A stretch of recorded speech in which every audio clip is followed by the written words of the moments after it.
አሁን የ2024ቱ የፓሪስ ኦሎምፒክ የወንዶች ማራቶን አሸናፊው ታምራት ቶላ መላው የጣሊያን ሕዝብን ያስጨበጨበ ውድድሩን ለማጠናቀቅ ጥቂት ደቂቃዎች ብቻ ቀርተውታል። የዓለም ሕዝብ በፊልምና በልብ ወለድ ድርሰቶች ውስጥ በዝና የሚያውቃት የሲሲሊዋ ደሴት ለኢትዮጵያዊው አትሌት እጅ የምትሰጥ ትመስላለች። በየዓመቱ አስገራሚ ኩነቶችን የሚያስመለክት የጂሮ የካስቴሎ ቡአኖ የ2026ቱ የጎዳና ውድድር ኢትዮጵያዊው አትሌት ታምራት ቶላ ኬንያውያንና የኡጋንዳ አትሌቶች መታጠፊያው ላይ ሸውዷቸው እንደምትመለከቱት ወደፊት እየገሰገሰ ይገኛል። የኦሎምፒክ ባለወርቁ አትሌት ታምራት ቶላ በዚህ መሰል ውድድሮች ላይ ከዚህ ቀደም ብዙም የመሳተፍ ልምድ ስላልነበረው ውድድሩ አስቀድሞ እንደሚከብደው በብዙ የአትሌቲክስ ተንታኞች ዘንድ ተገምቶ ነበረ። ለዚህ ደግሞ ጥሩ ማስረጃዎች ነበሩ።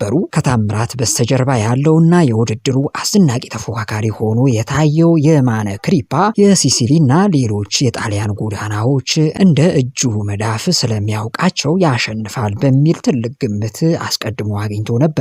ከምንም በላይ ግን በዚህ በጣሊያን ከጥቂት ወራት በፊት በተደረገው የ2026ቱ የቦልዛኖ የቦ ክላሲክ የ10,000 ኪሎ ሜትር የጎዳና ላይ ውድድር ያሳየው አይበገሪነትና ባለቀ ሰከንድ በኢትዮጵያዊው አትሌት ዮሚፍ ቀጀልቻ ተቀድሞ ሁለተኛ ስላጠናቀቀ በዛሬው ውድድር ትልቅ ግምት አግኝቷል። አሁን እየተመለከትነው እንዳለ ግን አትሌት ታምራት ፍጥነቱን ጨምሮ ወደ መጨረሻ ደቂቃዎች እየተቃረበ ይመስላል። አሁንም ቢሆን ከታምራት ኋላ እየተከተሉ ያሉ አትሌቶች ትልቅ ልምድ ያላቸውና በአትሌቲክስ ውድድሮች ላይ ስመጥር የሆኑ አትሌቶች ናቸው። በዚህ መሰረት ከታምራት በስተጀርባ ያሉ ዜግነቱን ቀይሮ ለጣሊያን የሚሮጠው የማነ ብርሃን ክሪፓ፣ ታዋቂው የኡጋንዳው አትሌት ቪክቶር ኬፕላንጋት፣ ኬንያዊው አትሌት አሞስ ኪፕሮቶ እና ሌላኛው ኬንያዊው አትሌት ኪፕኩሩይ ላንጋት ይገኛሉ። እነዚህ አትሌቶች በየትኛውም ሰዓት የሩጫ ውድድር ሁኔታ መቀየር የሚችሉ አስደናቂ አትሌቶች ናቸው። በእርግጥ ታምራት ቶላም ይሄን በመገንዘብ ከመጀመሪያው አንስቶ በውድድሩ ላይ ያሳየው የታክቲክ ብልሃት ፍሬ ያስገኘለት ይመስላል። ውድ የአትሌቲክስ ወዳጆች እየተመለከታችሁት ያለው ውድድር ዓለምን ጉድ ያሰኘውና በጣሊያኗ ሲሲሊ ደሴት ዳርቻ ላይ እየተደረገ ያለ ታሪካዊ ውድድር ነው። ይሄ ውድድር የ11.34 ኪሎ ሜትር የጎዳና ላይ ሩጫ ውድድር ነው። በዚህ የጂሮ ካስቴሎ ቡኦኖ የጎዳና ላይ ውድድር ላይ የታዩ አንኳር ጉዳዮች ምንድን ናቸው? በመሃልስ ምን ተከሰተ? የውድድሩ 100ኛ ዓመት ሲከበር በውድድሩ ላይ የታዩ አንኳር ኩነቶች፣ ኢትዮጵያዊው የኦሎምፒክ ባለወርቁ ታምራት ቶላ ዓለምን አጃይብ ያስባለበት የሩጫ ታክቲክ እና በመጨረሻ ላይ የተፈጠረውን ጨምሮ በዚህ አጭር ቪዲዮ አሰናተን አቅርበንላችኋል። ቪዲዮውን ላይክ በማድረግ የኢትዮጵያ አትሌቲክስ እና የአትሌቶቻችን ጀግንነትን አጋርነታችሁን ብታሳዩን ደስ ይለናል። ለሌሎችም ሼር አድርጉ። ሀሳብ አስተያየታችሁ እንዲሁም ለጀግኖች አትሌቶቻችን ቀናውን ተመኙላቸው። እየተመለከታችሁንም ስላለ ደስ ብሎናል። መልካሙን ለእናንተ እንዲሆን እየተመኘን ጥቂት ደቂቃዎች ወደ ቀሩት ውድድሩ እናመራለን።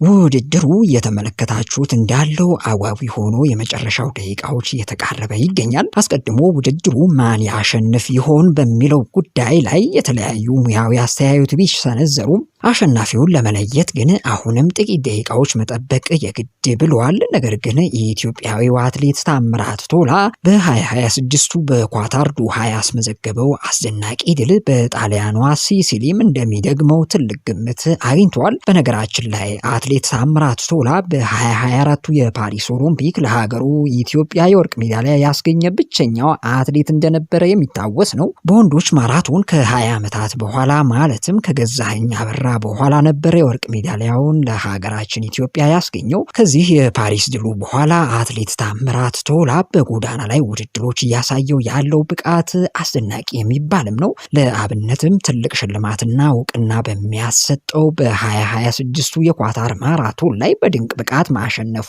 አይዘነጋም። ይህ ውድድር 2026 ከገባ በኋላ እያደረገው ያለው ሁለተኛ የጎዳና ውድድሩ ነው። ባለፈው ኢትዮጵያዊ ዮሚፍ ቀጀልቻ በዚሁ በሀገረ ጣሊያን የቦ ክላሲክ የ10 ኪሎ ሜትር ማሸነፉ አይዘነጋም።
እዚህ ጋር አንዳንድ መረጃዎች ስለ ውድድሩ እግረ መንገዳችን እናጋራችሁ። በጣሊያን ሲሲሊ ደሴት የምትገኘው ካስቴል ቡዋኖ ከተማ የዓለም የአትሌቲክስ ኮከቦችን የምትሰበስብና የጂሮ ካስቴል ቡኦኖ የጎዳና ላይ ሩጫ የሚካሄድበት ሁነኛ ምክንያት አላት። የዘንድሮ ውድድርም ለ100ኛ ጊዜ የተደረገ ሲሆን ውድድሩ በአውሮፓ ከሚካሄዱ የጎዳና ላይ ሩጫዎች ሁሉ አንጋፋውና ታሪካዊ ውድድርም ነው። እንደ አውሮፓውያን አቆጣጠር በ1912 የተጀመረው ይሄ ውድድር በየዓመቱ በሐምሌ ወር መጨረሻ ላይ ሲካሄድ በውድድሩ ላይ የከተማዋን የታሪክ ማዕከልና አቀበቶችን ባካተተ መልኩ ውድድሩ በከባድ ፉክክር ይካሄዳል። ውድድሩ ፈታኝ በመሆኑም የዓለማችን ጠንካራ የረዥም ርቀት ሯጮች አቅማቸው የሚፈተንበት ታላቅ መድረክም ነው። እየተመለከታችሁት እንዳለው የዘንድሮ የ2026 ውድድርም ታሪካዊውን የ100ኛው ዓመት ያከበረ በመሆኑ በተለየ ድምቀትና ከፍተኛ ፉክክር እየታየበት ይገኛል። በውድድሩ ላይ የኦሎምፒክና የዓለም ማራቶን ሻምፒዮኑ ኢትዮጵያዊው ታምራት ቶላና የጣሊያኑ የረዥም ርቀት ኮከብ አትሌት የማነ ብርሃን ክሪፓ ያደረጉት ብርቱ ፉክክር በመላው ስፖርት አፍቃሪዎች አሁንም ቀልብ ስቧል። የ10 ዙሮች ፍልሚያ በሆነው በዚህ ውድድር ታምራት ቶላ በ7ኛውና 8ኛው ዙር ላይ በሚገኘው ከባድ አቀበት ላይ ድንገተኛ የታክቲክ ለውጥ አድርጎ ተፎካካሪዎቹን አልፎ የሄደበት ብልሃት ብዙዎችን ያስገረመም ነበረ። የጂሮ ካስቴል ቡኦኖ ውድድር ከገንዘብ ሽልማቱ ባሻገርም በትልቅ የስፖርት ታሪክና ክብር የሚታወቅም የአትሌቲክስ ውድድርም ነው። በዓለም አትሌቲክስ የወርቅ ደረጃ የተሰጠው ይሄ ውድድር አሸናፊዎች ስማቸው በውድድሩ መነሻ መስመርም ላይ ፔትራ ዲ አንቻምፖ በተሰኘው የክብር ሐውልት ላይ በቋሚነት ስማቸው እንዲቀረጽም ይደረጋል። በተጨማሪም አትሌቶቹ የተሻለ ውጤት ላስመዘገቡት የመግቢያ አበል ወይም አፒራንስ ፊና ለቀዳሚ አሸናፊዎችም የሚሰጠው የገንዘብ ሽልማት ውድድሩን በዓለም አቀፍ ደረጃ ተፈላጊ አድርጎትም ቆይቷል። ኢትዮጵያዊው አትሌት ታምራት ቶላም ይህን ታሪካዊ ውድድር በማሸነፍ አዲስ ታሪክ ለማጻፍ ቆርጦ የተነሳ ይመስላል። ጥቂት ደቂቃዎች የቀሩት ይሄ ውድድር በዚህ መሃል የሚከሰቱ ያልተጠበቁ ክስተታዊ ጉዳዮች ይኖሩ ይሆን? አብረን የምንመለከተው ይሆናል።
አሁን ደግሞ በውድድሩ መሃል ስለተስተዋሉ አንዳንድ ጉዳዮች ጥቂት መረጃዎች እናጋራችሁ። ውድድሩ ሲጀመር የኡጋንዳው የኮመንዌልዝ ጨዋታዎች የማራቶን ሻምፒዮኑ ቪክተር ኬፕላንጋት፣ የኬንያዎቹ አሞስ ኪፕሮቶና ኪፕኩሬ ላንጋት እንዲሁም ጣሊያናዊው የማነ ብርሃን ክሪፓና የኦሎምፒክ ሻምፒዮኑ ታምራት ቶላ የፊተኛውን ቡድን ስብስብ በመያዝ ፈጣን እንቅስቃሴ አድርገዋል። ጠበብ ባሉ በሲሲሊ ካስቴል ቡዋኖ ከተማ መንገዶች እና ውስብስብ አቀበቶች ላይ የመጨረሻዎቹን ዙሮች አምስቱም አትሌቶች ተቀራርበው በመሮጥም ውድድሩን ለማሸነፍ ትልቅ ፉክክር አሁንም ያደረጉ ይገኛሉ። ሆኖም ግን ኋላ ላይ የታምራት ቶላና የማነ ክሪፓ በውድድሩ አጋማሽ በኋላ ብርቱ ፉክክር ማድረጋቸው ይኸው እየተመለከታችሁ ትገኛላችሁ። ውድድሩ ወደ ወሳኙ ምዕራፍም ሲሸጋገር ታምራት ቶላ የውድድሩን አቅጣጫ ሙሉ በሙሉ የቀየረ ፍጥነት አድርጎ ተወዳዳሪዎቹን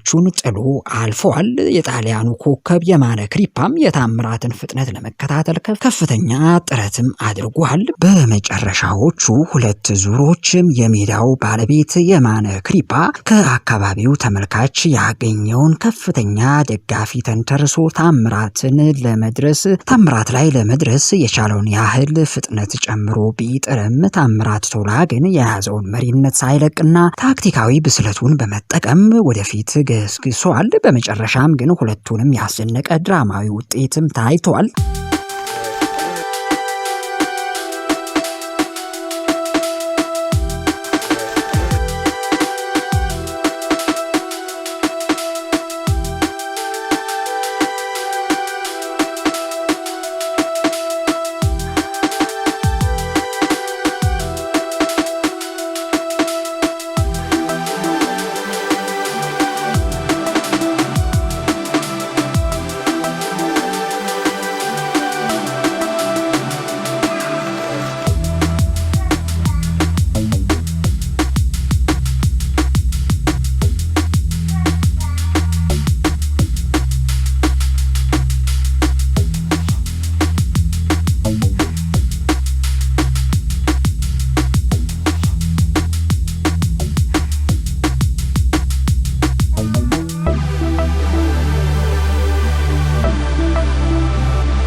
አሁንም አብራችሁን በመቆየት የመጨረሻውን ትንቅንቅ እንድትመለከቱት እንጋብዛችኋለን። የኦሎምፒክና የዓለም ማራቶን ሻምፒዮኑ ኢትዮጵያዊው አትሌት ታምራት ቶላ በጣሊያን ሲሲሊ በተካሄደው የ100ኛ ዓመቱን ባከበረው ታሪካዊው የጂሮ ካስቴሎ ቦአኖ የጎዳና ላይ ሩጫ ውድድር ድንቅ ብቃቱን በማሳየት አሸናፊ ሆኗል። በአውሮፓ ምድር ከሚካሄዱ የጎዳና ላይ ውድድሮች ሁሉ አንጋፋ በሆነው በዚህ ውድድር ታምራት ቶላ የካስቴል ቦአኖ ከተማን ያስደመመ ውጤት አስመዝግቦ ነው ያሸነፈው። አትሌት ታምራት ውድድሩን በ34 ደቂቃ ከ26 ሴኮንድ በማጠናቀቅ ነው አንደኛ ሆኖ ታሪክ የሰራው። ባለሜዳው የጣሊያኑ ኮከብ የማነ ብርሃን ክሪፓ የኢትዮጵያዊውን አትሌት ታምራት ቶላ ፍጥነት መቋቋም ተስኖ ታይቷል። አትሌት የማነ እስከ መጨረሻው ድረስ አስደናቂ ፉክክር በማድረግ በ10 ሴኮንድ ዝቅ ብሎ በ34 ደቂቃ ከ36 ሴኮንድ ሁለተኛ ደረጃን ይዞ ውድድሩን አጠናቋል። የኡጋንዳው የኮመንዌልስ ጨዋታዎች የማራቶን ሻምፒዮኑ ቪክቶር ኬፕላንጋት ደግሞ በ35 ደቂቃ ከ20 ሴኮንድ ሶስተኛ በመውጣት የነሐስ ሜዳሊያ ባለቤት ሆኗል። በውድድሩ ከ1 እስከ 5ኛ ያለውን ደረጃ ይዘው ያጠናቀቁ አትሌቶች ሙሉ በሙሉ የደረጃ ሰንጠረዡና የገቡበት ሰዓት የሚከተለውን ይመስላል። ኢትዮጵያዊ ታምራት ቶላ 34 ደቂቃ ከ26 ሴኮንድ አንደኛ በመሆን አሸንፏል። የማነ ብርሃን ክሪፓ 34 ደቂቃ ከ36 ሴኮንድ ሁለተኛ፣ ቪክቶር ኬፕላንጋት 35 ደቂቃ ከ20 ሴኮንድ ሶስተኛ፣ ኬንያዊው አትሌት አሞስ ኪፕሮቶ 35 ደቂቃ ከ36 ሴኮንድ አራተኛ፣ አሞስ ኪፕኮራይ ላንጋትም ኬንያዊው ነው አምስተኛ 36 ደቂቃ 03 የገባበት ሰዓትም ነው። ይሄ የ100ኛ የጂሮ ካስቴሎ ቦአኖ ውድድርም ኢትዮጵያዊው አትሌት ታምራት ቶላ በዓለም አቀፍ ደረጃ ያለውን የበላይነት እንደገና ያረጋገጠበትም ሆኗል። አትሌት ታምራት ቶላ በአትሌቲክስ ውድድሮች ላይ ማንጸባረቁ አሁንም ቀጥሏል። እጅግ ስኬታማ የሚባል የአትሌቲክስ ሕይወት እያሳለፈ የሚገኘው አትሌት ታምራት ቶላ የአትሌቲክስ ሕይወቱ ትልቅ ምዕራፍ የጀመረው በስታዲየም ውስጥ በነበረው የረዥም ርቀት ውድድሮችም ላይ ነበረ። እንደ አውሮፓውያን አቆጣጠር በ2016 በሪዮ ዴ ጄኔሮ የኦሎምፒክ ውድድርም በ10,000 ሜትር ውድድር ላይ በመሳተፍ የነሐስ ሜዳሊያ ለሀገሩ ያስገኘ አትሌትም ነው። ይህም ድል ለአትሌት ታምራት ቶላ በዓለም አቀፍ ደረጃ ያገኘው የመጀመሪያውና ትልቁ ድሉም ነበረ። በመቀጠልም እንደ አውሮፓውያን አቆጣጠር በ2017 በለንደን በተካሄደው የዓለም አትሌቲክ ሻምፒዮና በማራቶን ውድድር የብር ሜዳሊያ ማሸነፉ እንደዚሁም አይዘነጋም። አትሌት ታምራት ቶላ በዓለም ሻምፒዮና መድረክ ያገኘው ሌላኛው ትልቁ ድሉ ግን ያስመዘገበው እንደ አውሮፓውያን አቆጣጠር በ2022 በኦሪገን አሜሪካ በተካሄደው ውድድር ላይ ነበረ። ታምራት በዚያ የዓለም አትሌቲክ ሻምፒዮና ላይ በማራቶን ውድድር የወርቅ ሜዳሊያ ለሀገሩ አስገኝቷል። ይህ ድል ታምራት በዓለም አቀፍ ደረጃ ካሉት የማራቶን አትሌቶች ሁሉ እጅግ አስደናቂና ስልታዊ ሯጭ መሆኑን በይፋ ያስመሰከረበት ክስተትም እንደነበረ አይዘነጋም። ታምራት ቶላ በዓለም ታላላቅ ማራቶኖችም ላይ በርካታ አንጸባራቂ ድሎችን አስመዝግቧል። በተለይም እንደ አውሮፓውያን አቆጣጠር በ2023 በተካሄደው ታዋቂው የኒውዮርክ ማራቶን ላይ 2 ሰዓት ከ04 ደቂቃ ከ58 ሴኮንድ በሆነ ሰዓት ፈጣን ሰዓት በመግባት ውድድሩን በአንደኝነት ማጠናቀቁ አይዘነጋም። ከዚህ በተጨማሪ በለንደን በቶኪዮና በዱባይ ማራቶኖች ላይ በተደጋጋሚ ደረጃ ውስጥ በማጠናቀቅም ወጥ የሆነ ብቃቱንም ማስመስከሩ እንደዚሁ የሚዘነጋ አይደለም። ከሁሉም ስኬቶቹ በላይ ግን የአትሌት ታምራት ቶላ ትልቁ ስኬትና ታሪካዊው ድሉ የተመዘገበው እንደ አውሮፓውያን አቆጣጠር በ2024 በፓሪስ ኦሎምፒክ ላይ ነበረ። በመጀመሪያ በዋናው ቡድን ውስጥ ሳይካተት በተጠባባቂነት ወደ ፓሪስ ያቀናው አትሌት ታምራት ቶላ በባልደረባው ጉዳት ምክንያት የመወዳደር እድሉን አግኝቶ በማይታመን ብቃት የኦሎምፒክ ወርቅ ሜዳሊያውን ለሀገሩ ማስገኘቱ የሚታወስ ነው። ከላይ ለማንሳት እንደሞከር ነው ታምራት ቶላ በዚህ ዘመን ካሉ አትሌቶች ሁሉ ለሀገሩ ኢትዮጵያ ያስገኛቸው ታላላቅ ድሎች አትሌቱ ስኬታማ ሕይወት እያሳለፈ ነው የሚያስብሉ ናቸው። በታላላቅ የዓለም የአትሌቲክስ ውድድሮች ላይ ኢትዮጵያን በመወከል በኦሪገኑ የዓለም ሻምፒዮና በወንዶች ማራቶን የወርቅ ሜዳሊያ፣ በሪዮ የኦሎምፒክ ውድድርም በ10,000 ሜትር የነሐስ ሜዳሊያ፣ በፓሪስ ኦሎምፒክ የወርቅ ሜዳሊያ እንዲሁም ደግሞ በለንደን በለንደኑ የዓለም ሻምፒዮና ላይ የብር ሜዳሊያና ሌሎችም ለሀገሩ ያስገኛቸው ታላላቅ ሜዳሊያዎች ናቸው። በዚህም የሀገሩን ሰንደቅ ዓላማ ከፍ ብሎ እንዲውለበለብ አድርጓል። አሁን ደግሞ በጣሊያኗ ሲሲሊ ያስመዘገበው ውጤት የዚሁ ቅጥያ ነው ሊባል ይችላል። ውድ ቤተሰቦቻችን የታምራት ቶላ ድልና አሸናፊነት እንዴት አያችሁት? ሀሳብ አስተያየታችሁ ብታጋሩን አሁንም ደስ ይለናል።